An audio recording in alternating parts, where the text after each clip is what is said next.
মসজিদের মুসল্লিরা সর্বাগ্রে সেই মহান আল্লাহ তাবারক ওয়া তাআলার দরবারে প্রশংসা করি যে আল্লাহ আমাদেরকে প্রতি জুমার নেই আজকেও সালাতুল জুমা আদায় করার জন্য আমাদের সকলকে মসজিদে আসার তৌফিক দান করেছেন। তাই সকলেই করি আলহামদুলিল্লাহ। তারপরে ধর্মের গুরু, ধর্মের নেতা মা আমিনার লাল নুরুল হযরতে আহমদ মুস্তাফা মুহাম্মদ মুস্তাফা সকলে বলি সাল্লাল্লাহু আলাইহি ওয়াসাল্লাম। পৃথিবীতে এমন কিছু পাপ রয়েছে যেটা ইহকালেও ক্ষতিগ্রস্ত, পরকালেও ক্ষতিগ্রস্ত, যেটা ইহকালেও বিপজ্জনক, পরকালেও বিপজ্জনক। তার মধ্যে একটি পাপ হলো অহংকার। দুনিয়াতে অনেক পাপ রয়েছে যেগুলো ইহকালেও ক্ষতিগ্রস্ত, পরকালেও ক্ষতিগ্রস্ত। তার মধ্যে একটি হলো অহংকার। পৃথিবীতে মানুষ কয়েকটা কারণে, কয়েকটা বিষয়ে মানুষ অহংকার করে। তার মধ্যে অনেক কেউ নিজের ধন সম্পদ মাল নিয়ে অহংকার করে, আবার কেউ নিজের শক্তি নিয়ে অহংকার করে, আবার অনেকেই আছে নিজের জ্ঞান, নিজের বিদ্যা, নিজের ডিগ্রি নিয়ে অহংকার করে। আবার কেউ দেখবেন মেয়েরা নিজের চেহারা নিয়ে অহংকার করে। এরকম কয়েকটা বিষয়ে মানুষ অহংকার করে। হারেসা ইবনে ওয়াহাব রাদিয়াল্লাহু তাআলা আনহু বলেন, রাসূল সাল্লাল্লাহু আলাইহি ওয়াসাল্লাম সাহাবীদেরকে বললেন, ও আমার সাহাবীরা, আমি কি তোমাদেরকে জান্নাতি লোকদের কথা বলে দিব না কারা আল্লাহর জান্নাতে যাবে? আবার বিশ্বনবী বললেন, ও আমার সাহাবীরা, কারা আল্লাহর জাহান্নাম যাবে সেই লোকদের কথা কি আমি বলে দিব না কারা আল্লাহর জাহান্নাম যাবে? বিশ্বনবী বললেন, জান্নাতে যাবে ওই লোকগুলি কমজোর, দুর্বল, যাদেরকে মানুষেরা দুনিয়াতে হীন তুচ্ছ মনে করত। অনেক ধনী মানুষ সেই গরিব মানুষদেরকে মানুষই মনে করত না, ওই লোকগুলি আল্লাহর জাহান্নাম যাবে। আর যারা গরিব কমজোর এরা আল্লাহর জান্নাতে যাবে। আবার বিশ্বনবী বললেন, জাহান্নাম যাবে কারা? জাহান্নাম যাবে কারা? বিশ্বনবী বললেন, বদমেজাজি, রাগান্বিত, অহংকারী ব্যক্তি আল্লাহর জাহান্নাম যাবে। যারা কথায় কথায় গালিগালাজ করে, যারা কথায় কথায় রাগান্বিত হয়ে যায়, যারা কথায় কথায় গালিগালাজ করে, মুখ খারাপ করে, ওই লোকগুলি আল্লাহর জান্নাতে যাবে না, পাবে না, পাবে না। ওই লোকগুলি কি আল্লাহ জাহান্নাম দিবে? আনাস ইবনে মালিক রাদিয়াল্লাহু তাআলা আনহু বলেন, রাসূল সাল্লাল্লাহু আলাইহি ওয়াসাল্লাম বলেছেন, তুমি পৃথিবীতে আসমান জমিন বরাবর গুনাহ করেছো, তুমি পৃথিবীতে আসমান জমিন বরাবর গুনাহ করেছো। আর সেই গুনাহ নিয়ে যদি আল্লাহর কাছে ক্ষমা চাও, আল্লাহর কাছে ক্ষমা প্রার্থনা করো, সেই আসমান জমিন বরাবর গুনাহ কি আল্লাহ ক্ষমা করবে? আল্লাহ কারো পরোয়া করেন না। বান্দা শুধু তাই নয়, তুমি যদি গোটা পৃথিবী বরাবর পাপ করো, তুমি যদি গোটা পৃথিবী বরাবর গুনাহ করো, আর সেই গুনাহ নিয়ে যদি আল্লাহর কাছে ক্ষমা চাও, ও দয়াল মাবুদ রে, দুনিয়াতে গুনাহ করেছি, পাপ করেছি, অজান্তে পাপ করেছি, আল্লাহ তুমি আমাকে ক্ষমা করে দাও। আল্লাহ বলছেন, বান্দা তোমার গোটা পৃথিবী বরাবর গুনাহকে ক্ষমা করব, আমি আল্লাহ কারো পরোয়া করি না। তবে বান্দা শুনে নাও, তুমি যদি শিরকের মতন গুনাহ না করো, কারণ তুমি যদি শিরকের মতন গুনাহ করো, সেই গুনাহ আমি আল্লাহ ক্ষমা করব না, করব না, করব না। আব্দুল্লাহ ইবনে মাসউদ রাদিয়াল্লাহু তাআলা আনহু বলেন, রাসূল সাল্লাল্লাহু আলাইহি ওয়াসাল্লাম বলেছেন, যার অন্তরে বিন্দু পরিমাণ অহংকার থাকবে, যার অন্তরে বিন্দু পরিমাণ, যারা পরিমাণ অহংকার থাকবে, বিশ্বনবী বলছেন ওই লোকটি আল্লাহর জান্নাতে যাবে না।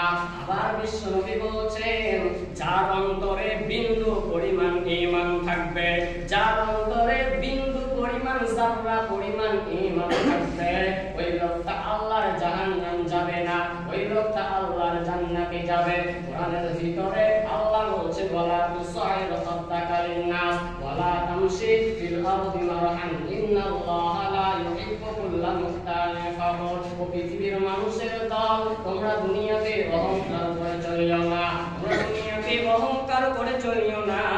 তার কারণ আল্লাহ কোনো অহংকারীকে পছন্দ করেন না।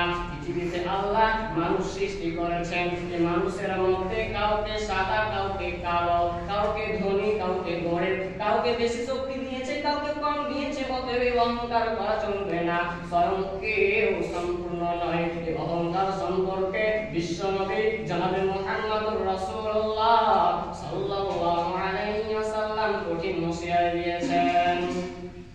আবু হুরায়রা রাদিয়াল্লাহু তাআলা আনহু বলেন, রাসূল সাল্লাল্লাহু আলাইহি ওয়াসাল্লাম বলেছেন, আল্লাহ বলেন, অহংকার আমার চাদর, অহংকার আমার চাদর এবং আত্মভরি আমার লুঙ্গি। এই দুটির মধ্যে কেউ যদি এক নিতে চায়, আমি আল্লাহ তাকে জাহান্নাম দিব, আমি আল্লাহ তাকে জান্নাতে দেব না, দেব না, দেব না। এবার আপনাকে আমি একটা উদাহরণ দিই, আপনি বুঝতে পারবেন। মনে করেন আমার একটা অনেক প্রিয় বন্ধু আছে, অনেক দিন থেকে দেখা নাই, হঠাৎ করে দেখা হয়েছে, আমাকে দাওয়াত দিয়েছে। দাওয়াত দিয়েছেন, আমাদের বাড়িতে অনুষ্ঠান আছে, আপনাকে আসতে হবে। আমি সেজে গুজে গিয়েছি বন্ধুর বাড়ি, দাওয়াত দিয়েছে, গিয়ে সেই বন্ধু অনেক মানুষের সামনে আমার জামা ধরে ছিঁড়ে ফেলে দিল। এবার বলেন, এই ঘরে আমি অবস্থান করতে পারবো? পারবো না। সে আল্লাহ বলেন, অহংকার আমার চাদর ও আত্মভরি আমার লুঙ্গি। এই দুটির মধ্যে কেউ যদি একটি ছিনিয়ে নেয়, আমি আল্লাহ সেটা বরদাস্ত করবো না, আমি আল্লাহ তাকে জাহান্নাম দিব। বিশ্বনবী বলেছেন, শোনো, কিয়ামতের দিন অহংকারীদেরকে পিপীলিকার সমান করে দেওয়া হবে, পিঁপড়ার সমান করে দেওয়া হবে। এবং জাহান্নামের ভিতরে একটা কারাগার রয়েছে, সেই কারাগারের নাম হলো বাউলাস নামক কারাগার। এই অহংকারীদেরকে পিপীলিকার সমান আকৃতি করে দেওয়া হবে, অথবা তারা মানুষ। তাদেরকে আকৃতি করে দেওয়ার পর তাদেরকে হাঁকিয়ে জাহান্নামের ভিতরে সেই বাউলাস নামক কারাগারে তাদেরকে হাঁকিয়ে ঢোকা হবে। এবার বন্ধুরে আমার, তার ডান দিকে আগুন, বাম দিকে আগুন, উপরে আগুন, নিচে আগুন। জাহান্নামীদেরকে খেতে দেওয়া হবে, জাহান্নামীদের রক্ত, তরল পদার্থ, সেই জিনিস তাদের খেতে দেওয়া হবে। আব্দুল্লাহ ইবনে মাসউদ রাদিয়াল্লাহু তাআলা আনহু বলেন, রাসূল সাল্লাল্লাহু আলাইহি ওয়াসাল্লাম বলেছেন, যার অন্তরে সরিষা দানা সম পরিমাণ ঈমান থাকবে, সেই লোকটা আল্লাহর জাহান্নাম যাবে না। আর যার অন্তরে সরিষা দানা সম পরিমাণ অহংকার থাকবে, ওই লোকটা আল্লাহর জাহান্নাম যাবে না। আবু হুরায়রা রাদিয়াল্লাহু তাআলা আনহু বলেন, রাসূল সাল্লাল্লাহু আলাইহি ওয়াসাল্লাম বলেছেন, তিন শ্রেণীর মানুষের সঙ্গে আল্লাহ কিয়ামতের দিন কথা বলবেন না। তার মধ্যে একজন বয়স্ক জিনাকার, বয়স হয়ে গেছে, তারপর জিনা করে, মেয়ের দিকে খারাপ নজরে তাকায়, ওই লোকটার দিক সাথে কিয়ামতের দিন আল্লাহ কথা বলবেন না। নাম্বার 2, মিথ্যুক শাসক। একটা শাসক, গ্রামের শাসক এবং মানব সর্দার এবং নেতারা, গ্রামের শাসক, এই নেতারা যদি মিথ্যা কথা বলে, এই লোকগুলি আল্লাহর জাহান্নাম যাবে এবং আল্লাহর জান্নাতে যাবে না, যাবে না, যাবে না। আপনাদেরকে ইতিহাস শোনাই, সাহাবীরা কেমন নেতা ছিলেন। আমিরুল মুমিনিন খলিফাতুল মুসলিমিন উমর রাতের বেলায় লাঠি নিয়ে দৌড়ে বেড়ায়, রাতের বেলায় ঘুরে বেড়ায়, গ্রামে ঘুরে বেড়ায়, দেখে কেউ নাকি অভাবগ্রস্ত আছে নাকি। দেখতে আমিরুল মুমিনিন উমর দেখলো পাহাড়ের গুহায় একজন মহিলা এবং তার দুইজন বাচ্চা কান্না করছে, এবং সেই মহিলা যেন কড়াইয়ের ভিতরে কি যেন রান্না করছে। আমিরুল মুমিনিন উমর, খলিফাতুল মুসলিমিন উমর গিয়ে দেখলো সে তার বাচ্চারা কান্না করছে, অনেক কান্না করছে, এবং হাড়ির ভিতরে দেখলো পাথর দিয়ে শুধু রান্না করছে, নাড়াচাড়া করছে। এবার তখন সেই মেয়েকে বলছে, তুমি কেন এদেরকে খাওয়াই নাই? তুমি এরা কান্না করছে কেন, তুমি এদেরকে খাওয়াও নাই? তখন বলছে, আর তুমি আমাকে অপরাধী বলতে পারো না, তার কারণ হলো কদিন থেকে আমাদের বাড়িতে কোনো খাবার নাই, তুমি আমাদেরকে অপরাধী বলতে পারো না। আমিরুল মুমিনিন খলিফাতুল মুসলিমিন বললেন, দাঁড়াও, আমি তোমার ব্যবস্থা করতেছি। দৌড়ে বাড়ি গেল, বাড়ি যাওয়ার পর তার খাদেম আসলামকে ডেকে বলছেন, আসলাম রে, বাইতুল মালের দরজা তাড়াতাড়ি খোলো, তাড়াতাড়ি তাড়াতাড়ি এখান থেকে সবজি লোড করো, খাবার লোড করার পর আমিরুল মুমিনিন উমর আসলামকে বলছে, আসলাম রে, এই বোঝা আমার মাথায় উঠিয়ে দাও। আসলাম বলছে, আমিরুল মুমিনিন উমর, কেমন কথা আপনি বলছেন? আপনার বোঝা বহন করার জন্য আমি তো খাদেম রয়েছে, আপনার বোঝা বহন করার জন্য আমি তো খাদেম রয়েছে, কেন আপনি কষ্ট করবেন? আমিরুল মুমিনিন উমর বলছেন, আসলাম রে, আজকে যে দৃশ্য আমি দেখে এলাম, এই দৃশ্যের কারণে কিয়ামতের দিন আল্লাহ আমাকে তার দরাই না দাঁড় করায়। আমিরুল মুমিনিন উমর নিজের মাথায় বোঝা উঠিয়ে নিলেন। বোঝা উঠিয়ে নেওয়ার পর দৌড়াতে এবং তার চাকর আসলাম তার পিছন দৌড়ায়। দৌড়ে তাড়াতাড়ি করে রান্না বান্না করার পর তাদের ছেলে পেলেদের খাওয়িয়ে দিল। তারপরে সে মেয়েটাও খেলো। এবার মেয়েটা কাঁদতে বলছেন, উমরকে বলছেন, এই নাগরিকের যদি নেতা আমিরুল মুমিনিন উমর না হয়ে যদি আপনি হতেন কতই না ভালো হতো। রাতে আমিরুল মুমিনিন নিজের পরিচয় দিলেন না, বললেন, বোন, তুমি কাল সকালে সেই খলিফাতুল মুসলিমিন উমরের কাছে দেখা করার চেষ্টা করবে, এবং সেখান থেকে আমিরুল মুমিনিন উমর চলে গেলেন। সকালবেলায় সেই মেয়ে আবার গিয়েছেন আমিরুল মুমিনিন উমরের কাছে। দেখেই চিনে গেছে এটাই তো রাতের যুবক, যাকে আমি রাতের বেলায় আপন তাপন কথা বলেছি, এটাই তো সেই যুবক, রাতের বেলায় আমি কতই না কথা তাকে বলেছি। আমিরুল মুমিনিন সেই মেয়েটাকে দেখে দাঁড়িয়ে গেলেন। দাঁড়িয়ে যাওয়ার পর বলছেন, বোন, রাতের দৃশ্য দেখে আমি আপনার জন্য যা ব্যবস্থা করেছি সব আল্লাহর জন্য। আপনি আমাকে কিয়ামতের দিন আসামের কাজ করাই না দাঁড় করান। আমিরুল মুমিনিন উমর বলছেন, বোন, তুমি আমাকে ক্ষমা করে দাও। এবার বন্ধু বলছে, আমি আপনাকে চিনতে পারিনি, আমাকে ক্ষমা করে দাও। আমিরুল মুমিনিন বলছে, তুমি কেন ক্ষমা চাইছো? এটা তো আমার ভুল, আমাকে দেখা দরকার ছিল। এরকম ছিল সাহাবীদের নেতারা। এবার শুনলেন একটা গ্রামের বিচারক হলো বড় সর্দার, কেমন বিচার করবে না বিচার করবে, টাকা দিকে সেই দিকে বিচার, বড় লোক ছোট লোক দিকে বিচার করবে, কেমন বিচার করবে? বিশ্বনবী জনাবে মুহাম্মদুর রাসূলুল্লাহ সাল্লাল্লাহু আলাইহি ওয়াসাল্লামের কাছে দুইজন ব্যক্তি বিচার নিয়ে গেলেন। তার মধ্যে একজন হলো কাফের আর একজন হলো মুসলমান। একজন হলো কাফের ও একজন হলো মুসলমান। দুইজন মিলে গিয়েছে আমিরুল বিশ্বনবীর কাছে।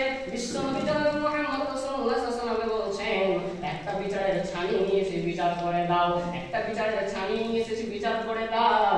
বিশ্বনবী তাদের কথা সব শুনে নিলেন। কথা শোনার পর মুসলমানের প্রতি রায় না দিয়ে কাফেরের প্রতি রায় দিলেন। বিশ্বনবী সব কথা শুনে নিলেন। তারপরে দোষারোপ করলেন কাফেরকে দোষারোপ করলেন না, কারণ খালাস ছেড়ে দিলেন। দোষারোপ করেন মুসলমানকে। মুসলমান তখন রাগান্বিত হয়ে গেল, কেন আমি নামাজ পড়ি নবীর পিছনে, আমি জিহাদে অংশগ্রহণ করি, দান করি, সাদকা করি, তারপর আমার প্রতি রায় না দিয়ে কাফেরের প্রতি কেন রায় দিল? তার বিচার পছন্দ হলো না। এবার চলে গেল আমিরুল মুমিনিন উমরের কাছে। উমরকে গিয়ে বলছে, উমর, একটা বিচারের ছানি নিয়ে এসেছি, বিচার করে দিতে হবে। আমিরুল মুমিনিন উমর বলছেন, প্রথমে কার কাছে গিয়েছিলে তুমি বলো, কার কাছে বিচার নিয়ে তুমি গিয়েছিলে তুমি বলো। তখন আমিরুল মুমিনিন উমর বলছিল, বলো যে আমি প্রথমে গিয়েছিলাম বিশ্বনবী জনাবে মুহাম্মদুর রাসূলুল্লাহ সাল্লাল্লাহু আলাইহি ওয়াসাল্লামের কাছে। এবার উমর ঘরের ভিতরে ঢুকলেন। ঘরের ভিতরে ঢোকার পর একটা তলোয়ার বের করে এক চুকে গর্দান ছুটিয়ে দিলেন। এবার বললেন যে বিশ্বনবীর বিচারকে অমান্য করে, এটা যে বিশ্বনবীর কথাকে অমান্য করে সে মুসলমান হতে পারে না, সে মুসলমান থেকে বাতিল হয়ে গেল, এই জন্য তাকে হত্যা করে দিল। বিশ্বনবী 3 নম্বরে বলছেন, ওই লোকের সঙ্গে কিয়ামতের দিন আল্লাহ কথা বলবেন না। গরিব দরিদ্র অহংকারী, যে গরিব অহংকার করে, অনেক গরিব মানুষ অহংকার করে, বিশ্বনবী বলছেন কিয়ামতের দিন তার সঙ্গে আল্লাহ কথা বলবেন না। অনেক গরিব মানুষ অহংকার করে কখন? যখন হঠাৎ গরিব আছে, হঠাৎ করে হয়তো ঘটে দাঁড়াচ্ছে, হয়তো কোনো কি পেয়েছে, হঠাৎ করে বড় লোক হয়ে গেছে, এরকম যে মানুষটার অহংকার হয়, এই অহংকার দরিদ্র আল্লাহ কিয়ামতের দিন তার সঙ্গে কথা বলবেন না। আবু রাদিয়াল্লাহু তাআলা আনহু বলেন, রাসূল সাল্লাল্লাহু আলাইহি ওয়াসাল্লাম বলেছেন, যে ব্যক্তি অহংকার বশত টাকনোর নিচে কাপড় পরিধান করবে, যে ব্যক্তি অহংকার বশত টাকনোর নিচে কাপড় পরিধান করবে, বিশ্বনবী বলছেন ওই লোকটা আল্লাহর জাহান্নাম যাবে, ওই লোকটা আল্লাহর জান্নাতে যাবে না, যাবে না, যাবে না। অনেক মানুষের লুঙ্গি টাকনুর নিচে থাকে, অনেক যুবকের প্যান্ট নিচে থাকে, পায়জামা পরে টাকনুর নিচে পড়ে ফ্যাশন হয়ে গেছে। আসলে বিশ্বনবী বলছেন যেই লোকটা টাকনুর নিচে কাপড় পরিধান করবে ওই লোকটা আল্লাহর জান্নাতে যাবে না, পাবে না, পাবে না। অন্য হাদিসের ভিতরে নবীজি বলছেন যে ব্যক্তি টাকনুর নিচে কাপড় পরিধান করে নামাজ আদায় করলো, যে ব্যক্তি টাকনুর নিচে কাপড় পরে নামাজ আদায় করলো, আল্লাহ বলেন ওই লোকটা নামাজের মধ্যে আছে না তামাশের মধ্যে আছে, কোনো আল্লাহর যাই আসে না। তার মানে বোঝা গেল যে ব্যক্তি টাকনুর নিচে কাপড় পরিধান করে নামাজ আদায় করবে, যে ব্যক্তি টাকনুর নিচে কাপড় পরিধান করে নামাজ আদায় করবে ওই লোকটার নামাজ হবে না। সর্বপ্রথম অহংকার করেছিলেন ইবলিস। وَإِذْ قُلْنَا لِلْمَلَائِكَةِ اسْجُدُوا لِآدَمَ فَسَجَدُوا إِلَّا إِبْلِيسَ। আল্লাহ তাবারাক ওয়া তাআলা ফেরেশতাদেরকে যখন আদমকে সৃষ্টি করলেন, ফেরেশতাদেরকে নির্দেশ দিলেন ও ফেরেশতার দলেরা, ও ফেরেশতার দল, ও ফেরেশতারা তোমরা আদমকে সাজদা করো। সবাই আদমকে সাজদা করলো, কিন্তু ইবলিস অহংকার করলো, তাকাব্বুর করলো, ফাখর করলো, সে সাজদা করলো না। এই জন্য সে কাফেরদের অন্তর্ভুক্ত হয়ে গেল। অত কিয়ামত পর্যন্ত যত মানুষ অহংকার করবে, যত লোক অহংকার করবে, সবাই সেই ইবলিসের অন্তর্ভুক্ত হবে, কেউ আল্লাহর জান্নাতে যাবে না, পাবে না, পাবে না। এবার দেখেন বিশ্বনবীর আখলাক চরিত্র কেমন ছিল। বিশ্বনবী কোনো অহংকার করেননি, কারণ বিশ্বনবীর জীবনে কোনো গুনাহ ছিল না।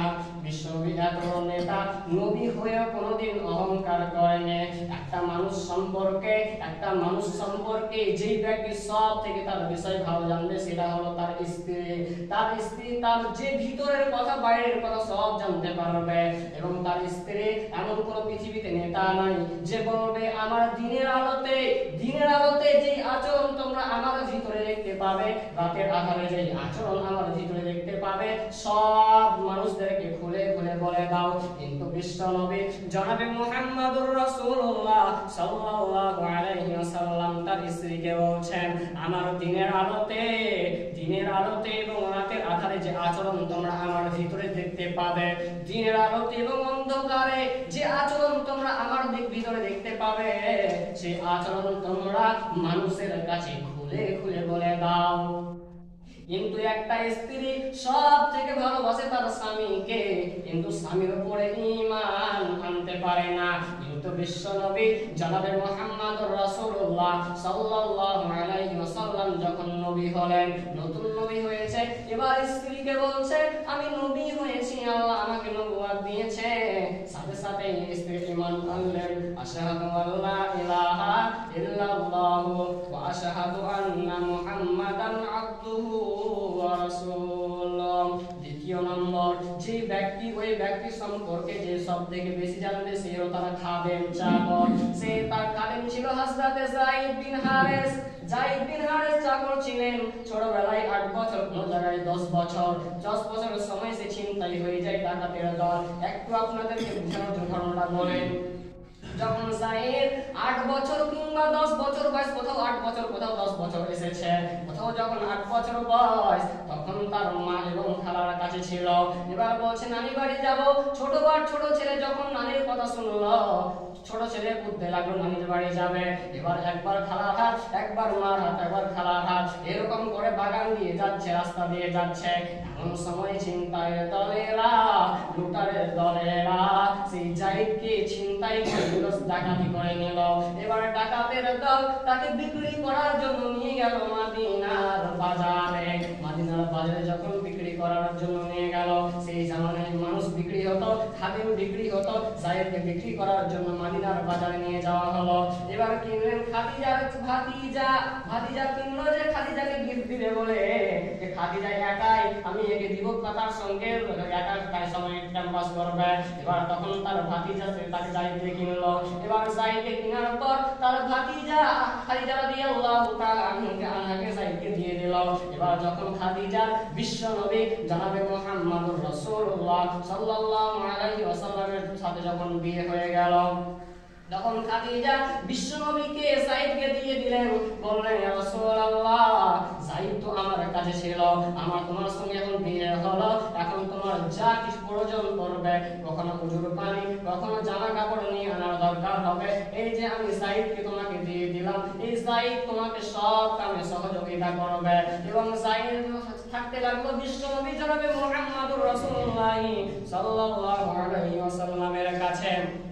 এবং থাকতে থাকতে অনেক বড় হয়ে যায়, কত 15 বছর 18 যেমন হয়ে যায়। হয়ে যাওয়ার পর সেই মক্কাতে দুইজন ব্যক্তি যায়েদের গ্রাম থেকে হজ করতে আসে। হজ করতে এসে চিনে গিয়েছে এটাই তো যায়েদ, ছোটবেলায় যে হারিয়ে গেছে, ডাকাতি হয়ে গেছে, এটাই তো সেই যায়েদ। দুইজন লোক গিয়ে যায়েদের মাকে বলছে, যায়েদের আব্বাকে বলছে, ও যায়েদের আব্বা, তোমাদেরকে আর কাঁদতে হবে না, তোমাদেরকে আর কাঁদতে হবে না, তোমাদের যায়েদ রয়েছে মক্কা মুহাম্মদুর রাসূলুল্লাহ সাল্লাল্লাহু আলাইহি ওয়াসাল্লামের বাড়িতে। এবং যায়েদের বাবা এবং যায়েদের চাচা দুইজন মিলে কিছু মাল নিয়ে, কিছু দিরহাম নিয়ে চলে গেলেন বিশ্ব নবীর বাড়িতে। যে বলছে রাসূলুল্লাহ, হাবিবাল্লাহ, আমি শুনেছি নাকি আপনার বাড়িতে আমার যায়েদ রয়েছে, যে যায়েদ ছোটবেলায় যখন আমাদের বাড়িতে 8 বছর 10 বছর ছিল, তখন চিন্তাই হয়ে যায় সেই ছেলে নাকি আপনার বাড়িতে। বিশ্ব নবী যায়েদকে ডাকলেন, যায়েদ রে একটু বাইরে এসো, তুমি দেখো এই লোকগুলোকে চিনতে পারছো, এই লোকগুলিকে কি চিনতে পারছো, এটাই কি তোমার বাবা, এটাই কি তোমার চাচা? যায়েদ কাঁদতে কাঁদতে বলছেন, মারে রাসূলুল্লাহ, এটাই আমার বাবা, এটাই আমার চাচা, এটাই আমার বাবা। বিশ্বনবী কাঁদতে কাঁদতে বলছেন, যায়েদ, আজকে আমি তোমাকে চলে যেতেও বলবো না, থেকে যেতেও বলবো না। তুমি যদি চলে, আমি যদি বলি, নবী যদি বলি যায়েদ তুমি থেকে যাও, আর যদি তুমি চলে যাও, তাহলে তোমার বিশ্বনবীর কথা অমান্য হবে, আল্লাহ তা বরদাস্ত করবে না। আর আমি বিশ্বনবী যদি বলি যায়েদ তুমি থেকে যাও, চলে যাও, আর যদি তুমি থেকে যাও, তাহলে বিশ্বনবীর কথা অমান্য হবে। অতএব আমি আজকে কিছুই বলবো না, তোমার মন হলে থেকে যাও, আর যদি মন চাইলে চলে যাও, তুমি যেতেও পারো, থাকতেও পারো, তোমাকে কোনো বাধা দিব না। যায়েদ একবার বিশ্বনবীর দিকে তাকায়, একবার তার বাবার দিকে তাকায়, কাঁদছে এবং তার বাবাকে বলছে, বাবা বলছে, বাবা, আমি দুনিয়াতে অনেক জায়গায় ঘুরেছি, কিন্তু এমন লোক জীবনে কোথাও দেখি নাই, এমন লোককে জীবনে দেখি নাই, আমার কিসমত এখানে এসে তুলে দিয়েছে, আমি এখান থেকে আর কোথাও যাব না। যায়েদ ছোটবেলায় হারিয়ে, যায়েদ ছিলেন বিশ্বনবীর খাদেম, অনেক জায়গায় বিশ্বনবীর পুত্র হিসাবে ঘোষণা করেছেন। এই যায়েদ যখন বিশ্বনবী তাকে বললেন, যায়েদ আমি নবী হয়েছি, আমি নবুয়ত পেয়েছি, সাথে সাথে যায়েদ ঈমান আনলেন, আশহাদু আল্লা ইলাহা ইল্লাল্লাহু ওয়া আশহাদু আন্না মুহাম্মাদান আবদুহু ওয়া রাসূলুহু। এবার 3 নম্বর যে খাদেম ছিলেন হযরতে আনাস। হযরতে আনাস বলেন, আমি 8 বছর ধরে বিশ্বনবীর খাদেমগিরি করেছি, কিন্তু কখনো জুতার পানি, কখনো জুতা সোজা করতাম, কখনো জামা এনে দিতাম, কখনো বিশ্বনবী আমাকে ধমক দিয়ে কথা বলেনি, ওই এটা কেন তুমি করলে না, এটা কেন করলে, এটা কেন করলে না, কোনোদিন আমাকে ধমক দিয়ে কথা বলেনি। অতএব যখন বিশ্বনবী নবী হলেন, তখন সাথে সাথে হযরতে আনাস ঈমান আনলেন, আশহাদু আল্লা ইলাহা ইল্লাল্লাহু ওয়া আশহাদু আল্লা ইলাহা ইল্লাল্লাহু ওয়াহদাহু লা শারীকা লাহু ওয়া আশহাদু আন্না মুহাম্মাদান আবদুহু ওয়া রাসূলুহু। অতএব বিশ্বনবী অহংকার করেনি এবং আমাদেরকে অহংকার থেকে বেঁচে থাকতে হবে।